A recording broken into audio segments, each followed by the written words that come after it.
Please hand over mics, please. Yeah, thanks. So the house is now open to media interactions and आप सभी लोग अब interact कर सकते हैं. Sir please pass the mic और मैं सभी से रिक्वेस्ट करूंगी कि अपनी बातों को क्रिस्प प्लीज संक्षेप में अपने जो सवाल हैं जो बातें हैं उन्हें संक्षेप में खत्म करेंगे क्योंकि समय का अभाव चल रहा है और उसके बाद आप सभी को यहाँ से लंच करके ही जाना है.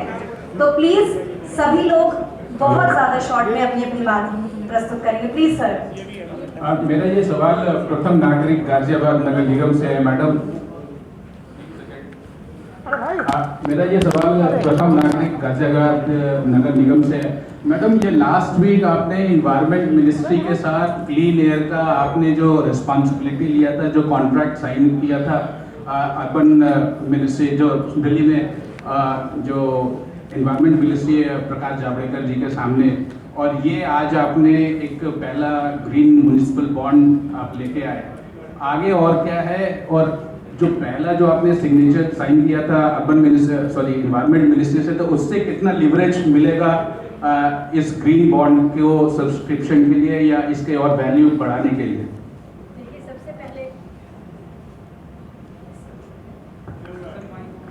सबसे पहले तो मैं आपका बहुत बहुत धन्यवाद करती हूँ. और अभी जो हमने पिछले हफ्ते माननीय मंत्री प्रकाश जावड़ेकर जी के साथ जाके हमने एक सिग्नेचर बॉन्ड किया था, उसका भी यही हमारा था क्योंकि हम पूरी तरह से जल वाली बात हमारी थी कि जल हम बहुत नीचे हो रहे हैं और पर्यावरण में कहीं ना कहीं पीछे जा रहे हैं. तो हमने और नोएडा ने, गाजियाबाद और नोएडा ने उसमें पहल करी थी, हमने साइन करा था. तो उसमें हम लोगों का यही था कि हम इसको साइन करने के साथ साथ जो भी जितने लोगों के साथ 170 बीसी हुई थी, 170 मेयर वहाँ मौजूद थे बीसी के माध्यम से.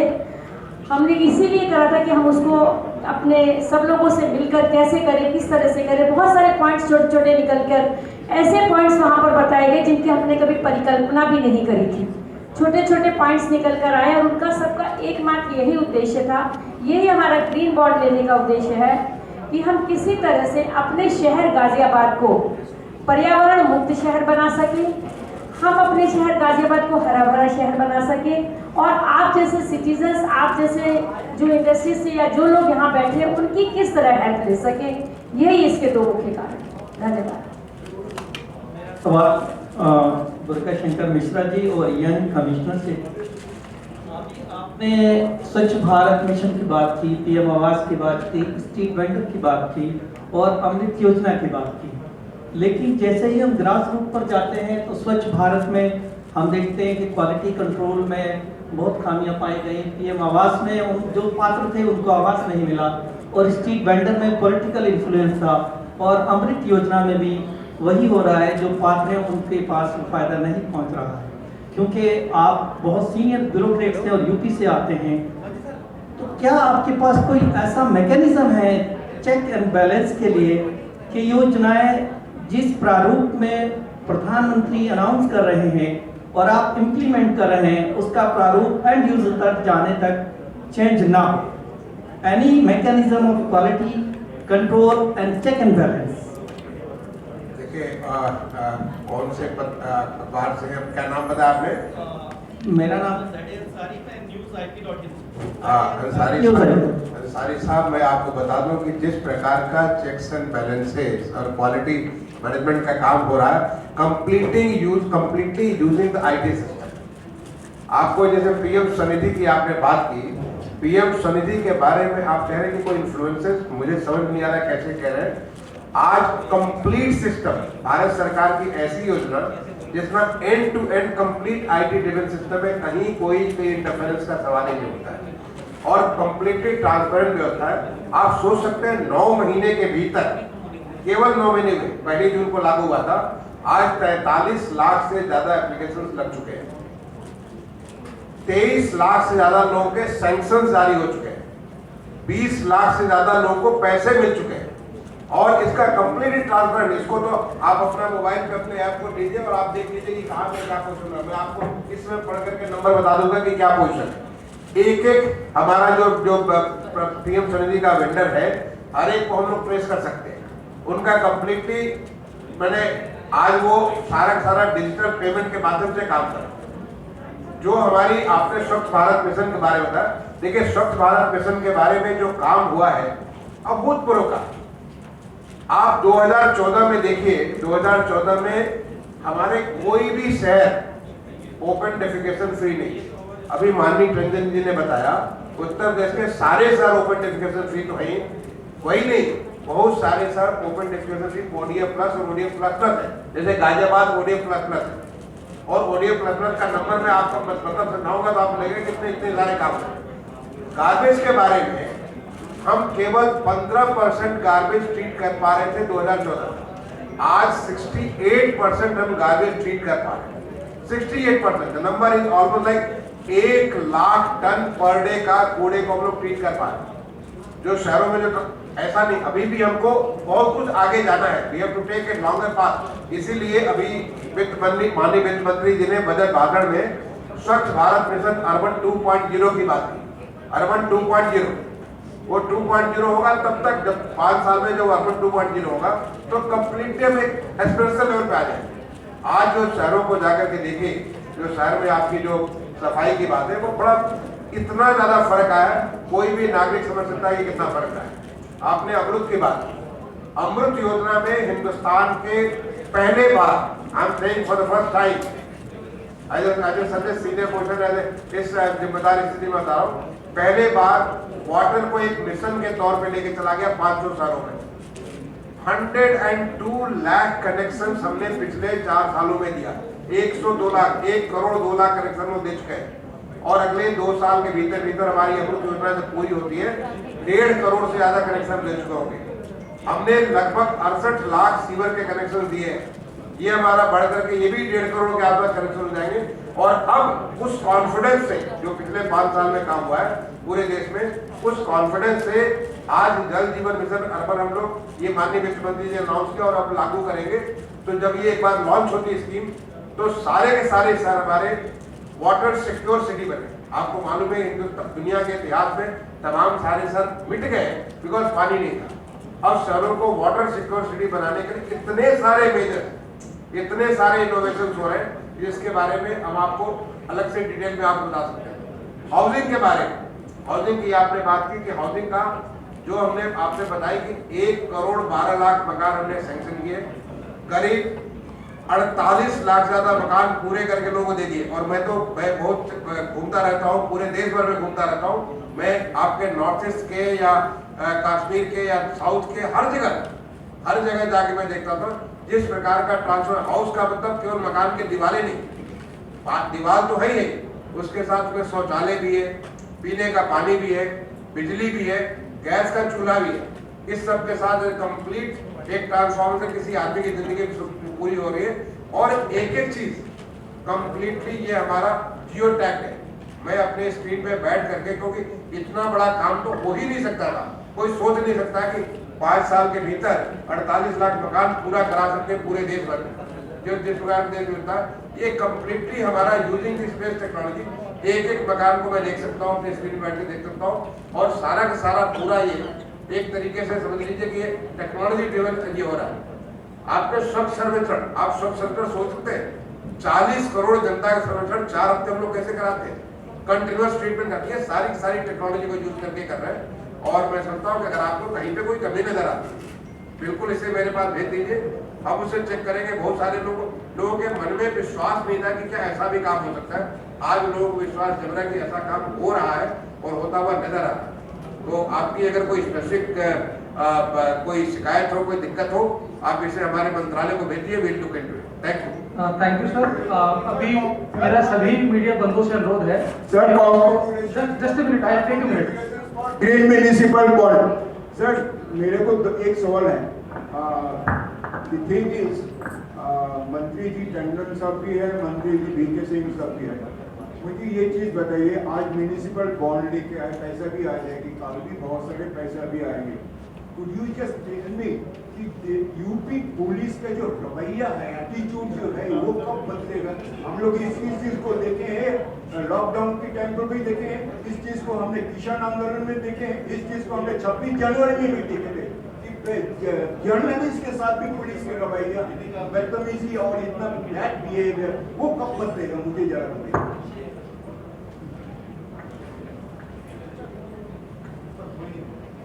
देखिए, किसी भी समुदाय के बिहेवियर को कोई एक दो घटना से आप नहीं आंक सकते। उत्तर प्रदेश बहुत बड़ा प्रदेश है, 23 करोड़ की आबादी है। दुनिया में 200 मुल्क हैं, जिसमें 5 देश होंगे जो अलग अलग यूपी से आबादी में बड़े हों। अगर एक आध कोई घटना होती है तो उससे आप पूरे एक वर्ग के ऊपर नहीं प्रश्न लगा सकते। कानून व्यवस्था ऐसे ही नहीं सुदृढ़ हो गई, उसमें पूरे तंत्र का भी योगदान है। Thank you sir. चूंकि समय की कमी को देखते हुए मैं थोड़ा सा इसको स्ट्रीमलाइन करने के पॉइंट ऑफ व्यू से मेरा सभी मीडिया पार्टनर से अनुरोध है कि एक बार जो बाइट के लिए हमारे मीडिया बंधु आए हुए हैं, एक बाइट हम स्टेज से कर लेंगे और उसके बाद में लंच हमारा ऑन हो जाएगा। कुछ इनफॉर्मल इंटरेक्शंस भी हमारे इसके बाद में 1 to 1 आप लोग कर सकते हैं, तो इससे हम लोग काफी बेहतर तरीके से कर सकते हैं। धन्यवाद।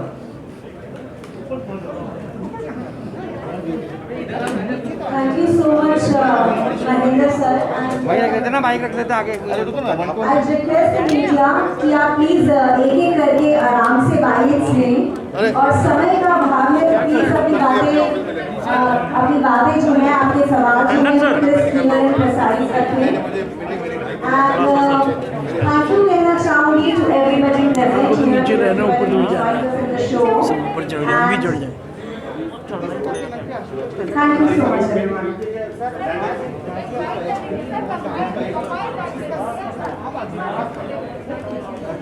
देखिए, इसके 2 पक्ष हैं। एक न्यूज़ बॉन्ड आता है तो उसमें पहले डिफाइन करना पड़ता है क्या प्रोजेक्ट। इसमें जल शोधन का प्रोजेक्ट लिया जाएगा, पानी की रिसाइकलिंग करके और उसको कमर्शियल यूज़ किया जाएगा और उससे जो अर्निंग होगी उससे इसका रिपेमेंट होगा। ये अपने आप और ग्रीन बॉन्ड इसीलिए कहा गया है इसको कि पर्यावरण शुद्ध करने में सहायक होगा। दूसरा एक इसका औचित्य है कि कोई भी बॉन्ड लाने के पहले वो रेटिंग एजेंसी से रेटिंग करानी पड़ती है। क्रेडिट रेटिंग के बाद ही बॉन्ड के लिए जा सकते हैं।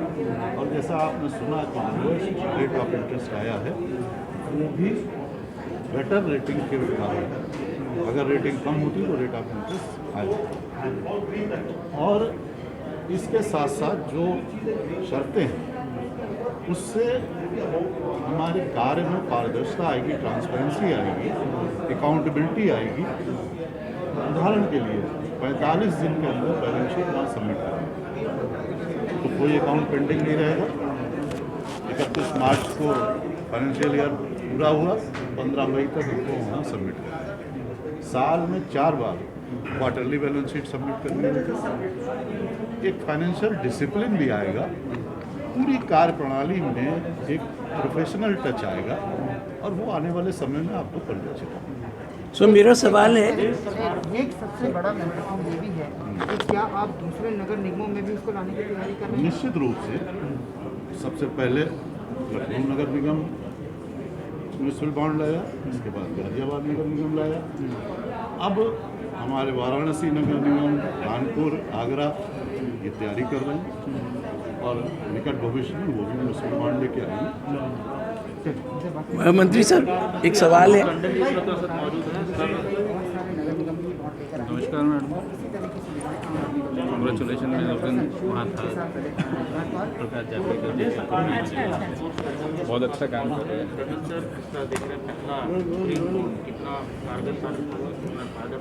आपके साथ मैडम, आपके साथ करेंगे मैडम नहीं, साथ में करेंगे देश भर में आपके साथ ही में हम हमारे उधर डिस्टर्बेंस होगा। मैडम लखनऊ ये उत्तर प्रदेश के लिए बहुत गौरव की बात है और पूरे उत्तर भारत में नगर निगम है जो पहले म्युनिसिपल बॉन्ड पूरे देश में पहला जन बॉन्ड कोई भी बॉन्ड आते हैं तो दर्शाना पड़ता है इस प्रोजेक्ट के लिए इसको लगाया तो ये जल शोधन के प्रोजेक्ट को लेकर इसीलिए रिसाइकलिंग करके और उसको इंडस्ट्रियल यूज के लिए आगे दिया जाएगा। उससे जो अर्निंग होगी उससे उसका निकलेगा। पहले कगार को पार करके इसके दो परिपेक्ष है बॉन्ड पे, एक तो अभी हफ्ते भर पहले हमने जो इसका प्रोजेक्ट माननीय और प्रकाश जावड़ेकर जी के वित्तीय संसाधन में एक उपलब्ध होना, नोएडा के और गाजियाबाद के दूसरा इससे पूरे सिस्टम में एक सिग्नेचर फॉर्म किया था। उसमें भी एक फाइनेंशियल डिसिप्लिन आएगा, हम किस तरह से एनवायरमेंट ट्रांसपेरेंसी आएगी, पारदर्शिता आएगी अकाउंट्स में, किस तरह से और अन्य उसके साथ चीज़ों साथ को अकाउंटेबिलिटी खत्म कर सकें। और आज उसकी दूसरी बहुत बड़ी इसमें उपलब्धि है पूरे हमको भारतवर्ष में गाजियाबाद 45 दिन के अंदर फाइनेंशियल ईयर समाप्त होने के बाद बैलेंस शीट दाखिल करें। और इस ग्रीन बोर्ड को लाने में एक साल बड़ी में 4 बार opportunity क्वार्टरली है। बैलेंस शीट दाखिल देखिए, करनी है। पैसा लेना एक अकाउंट्स बड़ा हमारे काम दुरुस्त है, रहेंगे, लेकिन पैसा लेकर हम उसको किस अकाउंटेबिलिटी के साथ उसकी पानी का बहुत गिरावट आने वाली है। हमने पूरा सोच समझ के एक प्रोजेक्ट तैयार करा कि इस ग्रीन बॉन्ड से जो हमें आय होगी वह स्थापना निधि के माध्यम से उसको हम पूरे गिरती उत्तर प्रदेश में उस पर 4 लगाएंगे लाख और इसमें औद्योगिक इकाइयों को इंडस्ट्रीज को हम ESTP लगाकर पानी साफ करके 3 उनको लाख पानी करोड़ रुपए की देंगे ग्राउंड और उस पानी से जो हमें इनकम होगी उससे हम नगर निगम की आय में और देखिए मैंने जैसा आपने पहले भी कहा कि गवर्नमेंट और बिजली को शामिल कुछ चीज़ों की आवश्यकता होती है। सबसे पहले कानून व्यवस्था, बिजली की उपलब्धता और एक औद्योगिक निवेश का वातावरण। आज कह सकते हैं गर्व के साथ 4 साल में उत्तर प्रदेश में उपलब्ध बिजली उपलब्ध है, हम सरप्लस प्रोडक्शन की ओर जा रहे हैं। कानून व्यवस्था पूरे देश में नेतृत्व का योगी आदित्यनाथ जी जैसे प्रदेश सरकार ने कानून व्यवस्था दुरुस्त की, इससे पहले क्या थी पर फिर जाना नहीं चाहता हूँ। और औद्योगिक निवेश के लिए एक सकारात्मक वातावरण है। प्रदेश में बड़ा औद्योगिक निवेश आ रहा है। पिछले दिनों विगत वर्ष डिफेंस एक्सपो हुई थी, 50,000 करोड़ रुपए का निवेश इसमें आया। हमारे मुख्यमंत्री जी ने प्रदेश में ODOP योजना प्रस्तुत की, हर जिले में 1 डिस्ट्रिक्ट 1 प्रोडक्ट, उससे लाखों लोगों को रोजगार मिल रहा है और उसमें औद्योगिकीकरण तेजी से हो रहा है। लघु और सूक्ष्म उद्योग के माध्यम से प्रदेश सरकार तेजी से विकास की ओर जा रही है। आखिरी सर मेरा एक आखिरी सवाल है, कोरोना जो चल रहा है लखनऊ की बात करें, पूरे उत्तर प्रदेश की बात करें, बहुत चिंताजनक स्थिति बनते जा रही है। वैक्सीन को लेकर प्रधानमंत्री चिंतित है, पर ये बताया जा रहा है कई दिनों में वैक्सीन खत्म होते जा रही है। ऐसे में क्या तैयारी है और कोरोना कैसे? देखिए वैक्सीन उपलब्ध है और वो एक सुनियोजित प्लान के तहत लोगों को लगाई जा रही है। लोगों से आग्रह है कि वो वैक्सीन लगवाएं और ये बात सही है कि एक तरह से ये सेकंड वेव आ है और शासन इसके लिए सतर्क है, हर संभव प्रयास किए जा रहे हैं और जनता से भी यह अपेक्षा है, अपील है कि मास्क लगाएं, डिस्टेंसिंग का पालन करें और इस पर भी हम विजय प्राप्त करें। मंत्री जी, मेरा नाम संजय अग्रवाल, हम लोग यूपी के एक अखबार से हैं, जन प्रसून से। तो मेरा सवाल है, मैम एक सेकंड रुकिएगा। नहीं, 2 सवाल, मेरा तो आधा ही सवाल है।